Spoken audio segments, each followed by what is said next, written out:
if you could start with the town engineer line is 2.25, which is probably the accurate raise, but the civil and the admin show 4.3.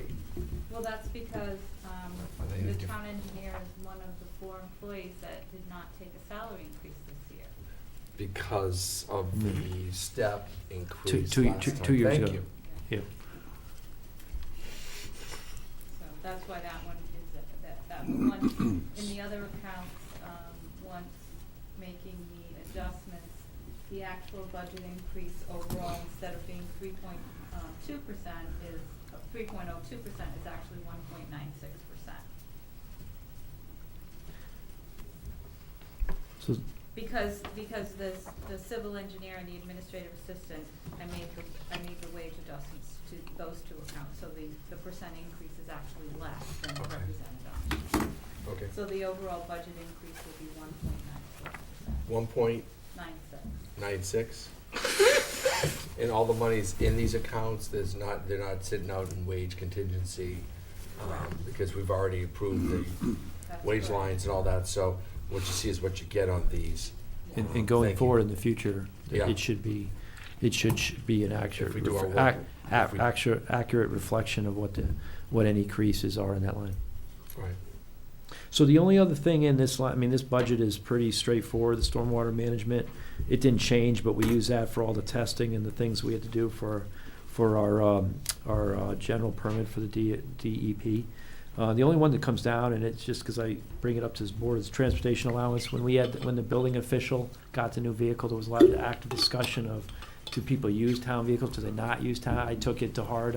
I'm trying, our staff is trying as best we can to get in the vehicles that are out there. You're gonna see that in vehicle acquisition, that we're trying to turn it, because these guys are using a 1997 Blazer that's kind of doesn't have much of a floor in it, but we're that's why I brought this thing down, is the staff knows we're really trying to use town vehicles, which is the theme that I think, Roseanne, you were one of the ones asked, but I said it to other people, we really are trying to have people use the town vehicles instead of having mileage, because then they're in a town vehicle, it's got town placards on it, you show up with your tools, it's really the right way to do it.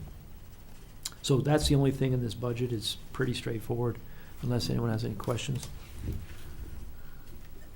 Any questions? Straightforward. It's an easy one. IT is 109.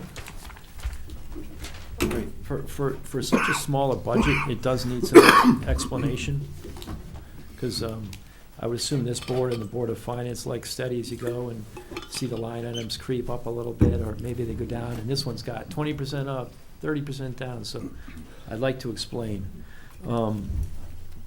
Besides the labor lines, which again, the IT supervisor's not getting a 4.289% raise, that's the same as, you're gonna see that constant theme. It's the same GWI as all the other people. So I'll start on the copier maintenance line, 214. Through the good work of Bill Shear and Carmen Ames, they were able to negotiate a very good, excellent copier maintenance and copier cost contract that's going to save us a good $3,700. So that's real dollars saved. We're tracking that way. At this time last year, we hadn't put that out to bid, so we're tracking to save some money this year on that, which is good. Money go back to the general fund, but so that's why that's down 20.9%. 20.9%. Maintenance office equipment, it's showing it's up 24.11%. From a dollar standpoint, it's showing up about $9,700, and this is why.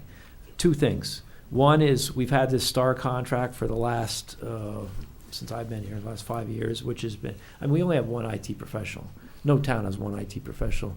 And so STAR is really that extra person. It's worked out great for $31,000. Dave Lewis, who's done a great job with us, lives in town. His business is in town. He's like, I have to up this thing. The rates he's getting are like, way below what market. So he bumped that up $1,500 coming into this year. Of that line, the PD does have 10,000, so that contract is 30. That contract's is going from 31 $28,250 to $32,750.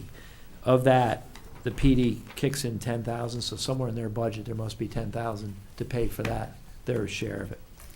The other half, the other remaining about $7,500 is, we've had a long overdue upgrade of our outdated and non-supported software in Town Hall and throughout all the offices. We're running on 2007 Microsoft Exchange in Office. It's not supported. It's got to go. And these guys have been talking about it for years, and we finally found a way to slide it into the budget for a fully hosted system. So we would be paying it on an annual basis for the licenses. Bill shopped around with Star to get the best possible prices. We want to move forward with that in July 1st. Everyone would be up on the, what is it even, 2019? Whatever the latest Office and Exchange. But that's going to be a huge benefit. And actually, a lot of staff can't really call up. If you get sent an email, like a Excel file or something like that, most places are sending it with new Office, and we can't even open it up in 2007. Yeah, I had the so problem a lot, just Yeah. for you to And as know, a- we're running on an old version of Windows. It's on every Outlook computer. And all that, and things aren't opening up, and things are blocked, and we're running on an unsupported version that is nice way to put it. outdated, and we need to upgrade. But the upgrade costs money. My company just went through it. Yeah. And we went So- into a Windows 10 version, and So this is a good whole thing lot to different. show this here, so you all know about it, Board of Finance will know about it, but if we can roll this out for not a huge impact in this budget. We did decrease the miscellaneous supplies line by $2,750. We have the savings from their good work on the copier contracts at $3,700, so this budget is really only up by $4,700, and we're able to upgrade all the software in all the town computers. As far as I'm concerned, that's a home run. But that's that budget, that's the explanation of what's going on, and if you have any questions, open to hear them. Just so you understand, we're going to hosted Exchange and hosted Microsoft Office, which means our email will be up in the cloud with Microsoft, and we will constantly have the current version of Office all the time on our desktop. So as we move forward, we'll just pay a certain amount every year and be completely up to date all the time. Well, you bring up the subject, and then I'll let everyone ask questions. You brought cloud up, Yes. and we had a very serious problem with our servers downstairs a couple of years ago. We've since upgraded, and then now we're putting money away, and we have this plan to upgrade our servers. Is there a point in time when we're not going to have servers here, and have we done that study yet, where we just get out of the server business and we do iCloud instead?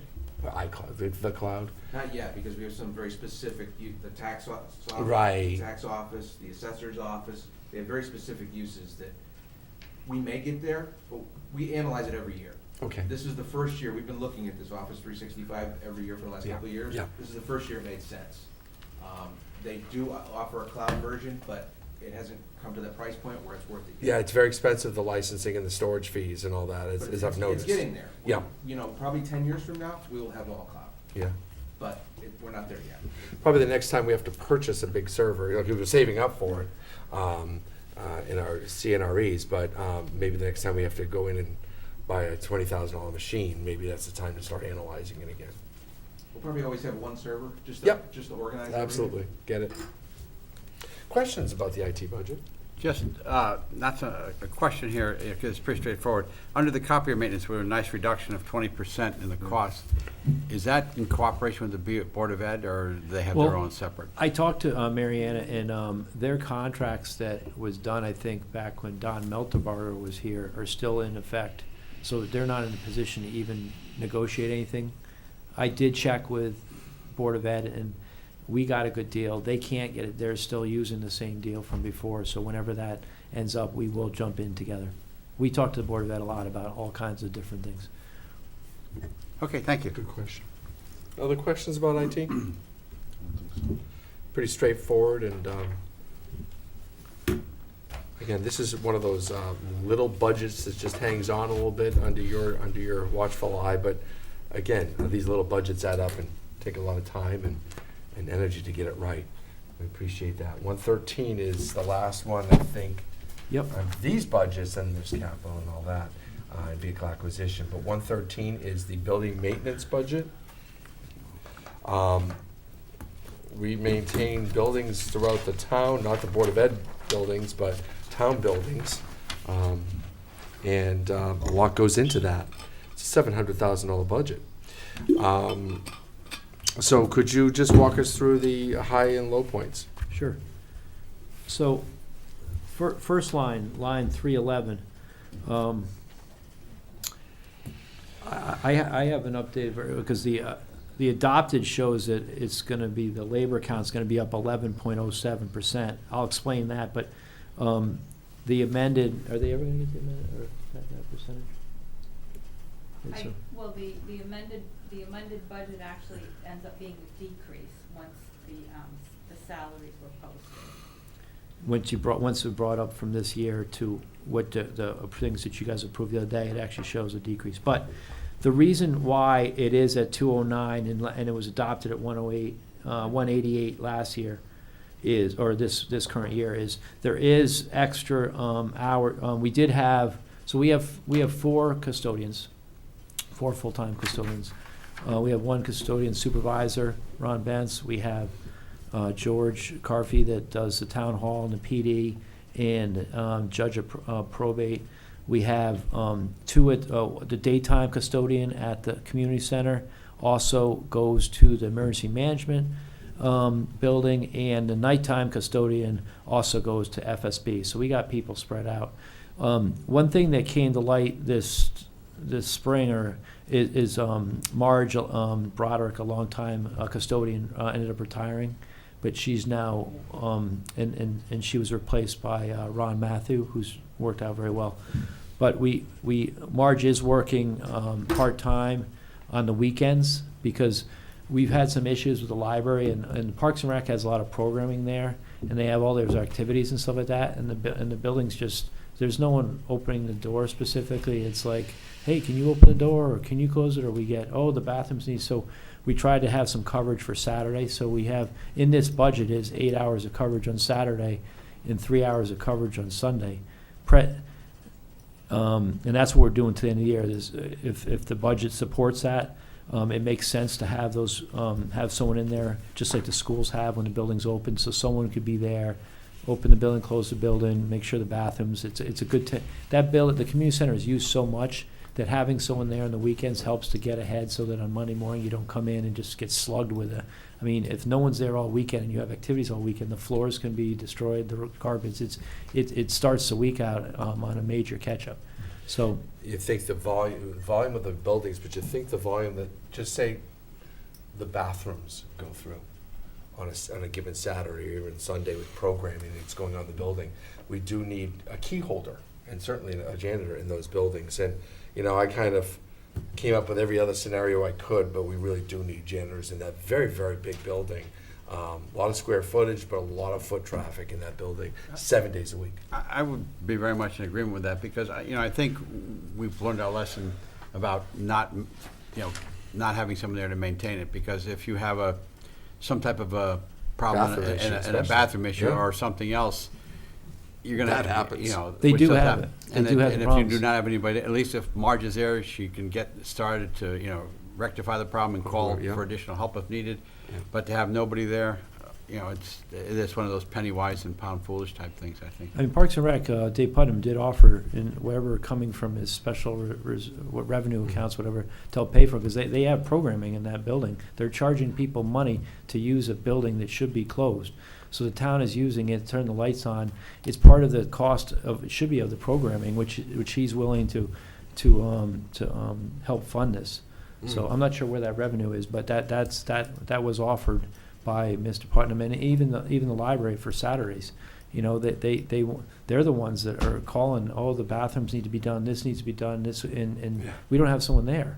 I mean, we're not gonna call an emergency call because they have programming. They know the building's open. Someone should be there to keep up, and there's plenty to do up there that they can keep up on the weekends. Yeah.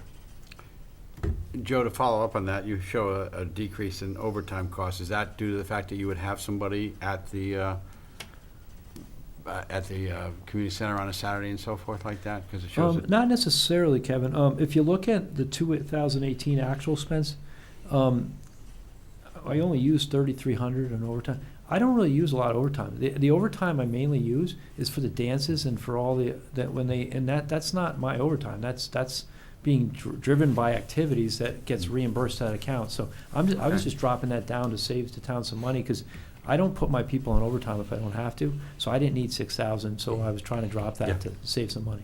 Just Okay. realistic number, obviously, based on actual expenses. I want you to run through the rest of the budget. I know that I cut Yeah. you off. Okay, so there's not a lot going on here. I'll always bring it up because, and Mark Nickerson knows as the chairman, and I hear it, but line 200, services 295, the fire protection town, it's going up 10%. That's being driven by the Water and Sewer Commission. They keep asking to increase that amount, so that's steadily been going up for 10% for the last 5 years that I've known. Line 300, operating expenses, 201, telephone. In working, I had to give kudos to Julie Wilson because she helped me work with the emergency, but the town was able to put a lot of their town cell phones on the emergency responders, like the public works, like my phone, all my foremen. Anyone that's in a foreman position is considered a first responder, so we were able to get a much discounted rate on our cell phones. So by doing that, I was able to drop that budget by $27.50. That's wonderful. Yeah, so, anywhere you can save money, and that, there's gonna be savings on the water and sewer side for all those foremen that are also getting that rate. And then I had to the electricity increase is just reflective of the pressure that I'm feeling. Like, if you see the actual expenses at 226 in 2018 electricity, I had to bump up the electricity cost to more come in line with where we're coming in at. So that's really all I have on the Yeah, budget. I'll start with just a question. We're less than 2 hours away from the end of a referendum and hearing the results. And if we buy the building, the Honeywell building, there's gonna be some pressure on this particular budget. Correct? Because If you I haven't get figured the Honeywell electric- into this. Yeah, there's no Honeywell money. So I am going to anticipate in a bit of a amended budget to this, maybe even before we get to our vote. You and I will work together in the next week, because we're not going to be in the Honeywell building right away. It might take 6 months, 9 months, a year to get in there, but we'll be maintaining electricity, very small amounts, in whatever building we vacate. Once we move over to Honeywell, there'll be the police building, the current building, that will need to at least have some electricity and heat running through it during the winter months. So we're gonna have to look at some adjustments, and some of it's gonna be guesswork until we have actual numbers. But this would be the one budget in this entire book that's gonna take the biggest hit. You're gonna have custodial issues. You're losing a building or two of custodial responsibilities, but picking up, you'll be using only 20,000 square feet of a 30,000 square foot building, but you'll have those needs as well. So I do want to warn the Board of Selectmen that this is going to be an ongoing discussion, particularly this budget. I already had indicated on my sheet a question mark increase, because we're going to have to heat that building. Right. We're going to have to, I assume the workers are going to need water and things. So under utilities, I think we should see an increase there. We're going to have to at least have minimum heat in the building. Yeah, so there'll be an electric difference for sure. Especially we're going to be, right now we have 2 buildings. We'll go to 3, and then we're going to go down to 1.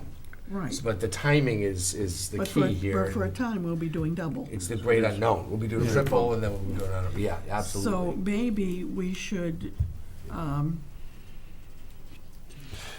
we think of taking that money out of the money that's budgeted for the project? I probably don't have a ton of room there. I see what you're saying. Let's get past tonight, and then.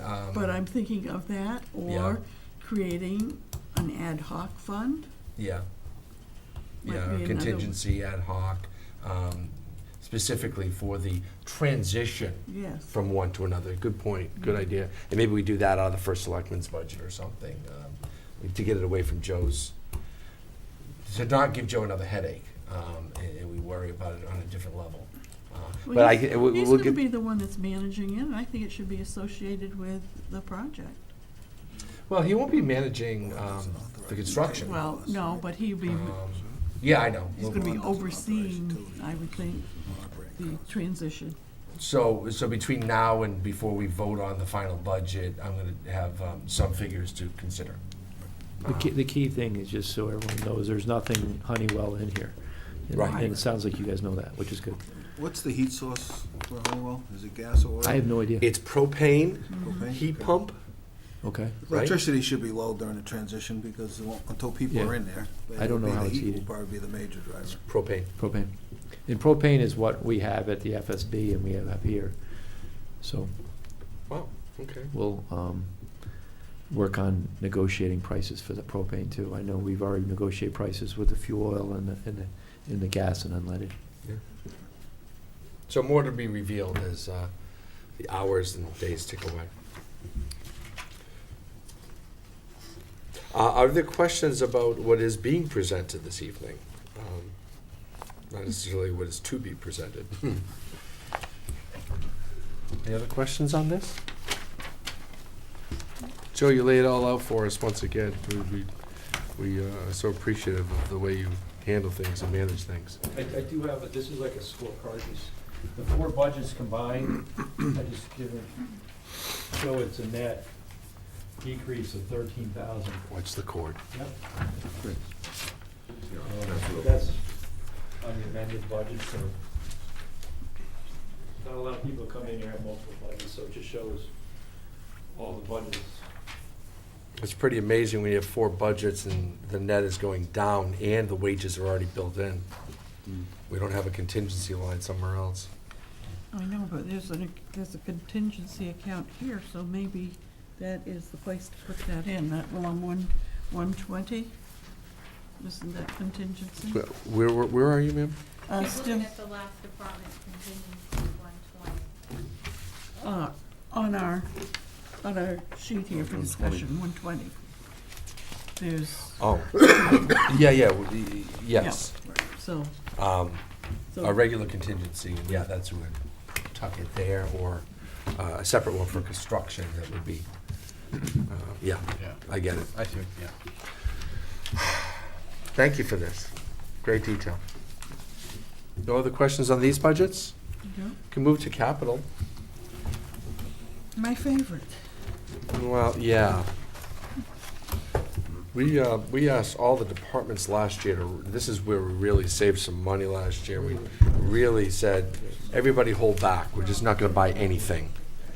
And, every truck got 1 year older, and even Joe's master plan of, this year we need a fire truck, and this year we need a dump truck, and this year need a garbage truck. Everything kinda got shifted down a year, but it's putting some strain. So in your capital plan, Anna, do you want to go walk us through this, Sure. not in great detail, but things that we should be focused on? So I think it would be easier to explain everything if you looked behind the pages for the spreadsheet that details what's on the front sheet. Yep. Yeah. Okay, so Second page in my book. for the first account, which is, in the general fund, we always budget a subsidy for various capital non-reoccurring fund items. And you'll see there's quite a substantial increase there. And the primary reason for the increase is revaluation, 130,000. So the next reval is due on October 20, for the October 2021 grand list. However, we have to start working on that grand list, that project in July of 2020. And so for us to, we'll be going out to bid for that, and for the first selectman to be able to enter into a contract for that, we need to have the funding available so that he can say, yes, we have the funding available to proceed with the project. So we will need to include approximately the $130,000 in this year's budget and the $130,000 in next year's budget in order to have the funding that we're estimating we'll need for that particular project. Then all the other accounts are pretty self-explanatory and pretty standard, in line with what they've been in the past. Then the next account is town computer equipment. We budget $10,000 every year to keep up on all of the computer equipment within the town. Our IT department keeps a list of what equipment needs to be changed every year. And then we have a town, a proposed vehicle for the engineering department. Joe has already brought that up. We're looking at getting a $23,000 Ford, what's the? Escape. Escape, thank you. And so we'll purchase that through the acquisition program. We're estimating the annual payment on that will be about $5,000. Now, for Parks and Recreation, that is the acquisition program. A portion of that is to, for current obligations that we have. In the upcoming budget, we're looking to purchase a new large area mower, which is a $95,000 item, and we're estimating the lease payment to be $20,500. Lease payment for that mower? Yes. Yeah, it's a 16-foot mower. It's This a is big what they do, mower. the big, you know, when they hit in Rye Yeah, Brook and Rye Bell Brook. Field and all that. Yeah. So we're gonna lease it, vice buy it, purchase it? Well, it's an acquisition program, so we're gonna pay for it over 5 years. So we will It's own really it a after the loan, not 5 a years, yeah. lease. Right.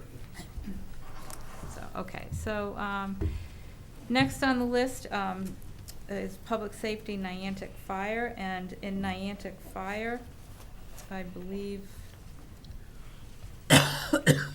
we have their, 4 sets of, turnout gear, and payments on existing acquisition, items in the acquisition plan. Then the next one would be Public Safety Flanders Fire. They have several items identified, thermal imaging camera. We're paying on Scott Air Packs, and there's a proposal to purchase a new vehicle for the chief. And we're actually looking at probably a $50,000 vehicle for that chief and for the fire marshal. And the total value is $100,000, and between what we have identified here, it's still the same value of $100,000. Other items in Flanders are battery replacements, fire hose, and they also have their turnout gear. The police, the acquisition program for the police department, this is commitments on prior years. We're now making purchases for their vehicles through the CNRE fund with the fees that we're collecting from what we charge for outside jobs. They are looking for a server replacement with an estimated cost of $19,000. And then emergency management, as I indicated before, the fire marshal is looking to purchase a new vehicle, and the one that he uses will be handed down to the deputies.